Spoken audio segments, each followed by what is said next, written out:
بسم اللہ الرحمن الرحیم۔ السلام علیکم ورحمۃ اللہ وبرکاتہ۔ عابد راجہ چینل کی طرف سے آج میں اپنے دوستوں کو رسول اللہ صلی اللہ علیہ وآلہ وسلم کا ایک بہت ہی پیارا فرمان بتاؤں گا۔ آپ دوستوں نے اس پر ضرور عمل کرنا ہے اور اللہ تعالیٰ سے پناہ مانگنی ہے۔ رسول اللہ صلی اللہ علیہ وآلہ وسلم نے ارشاد فرمایا، اہل دوزخ میں سے سب سے کم عذاب پانے والا وہ شخص ہوگا جس نے آگ کے دو جوتے پہنے ہوں گے جن کی گرمی اور تپش سے اس کا دماغ کھولتا ہوگا۔ صحیح مسلم کی حدیث ہے۔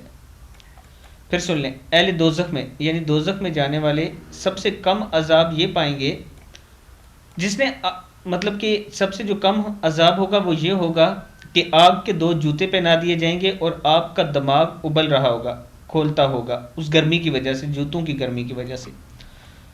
مسلم کی حدیث ہے۔ میں اپنے دوستوں سے گزارش کروں گا کہ اللہ سے توبہ استغفار کیا کریں اور جنت الفردوس مانگا کریں اور جہنم سے پناہ مانگا کریں اللہ تعالیٰ کی۔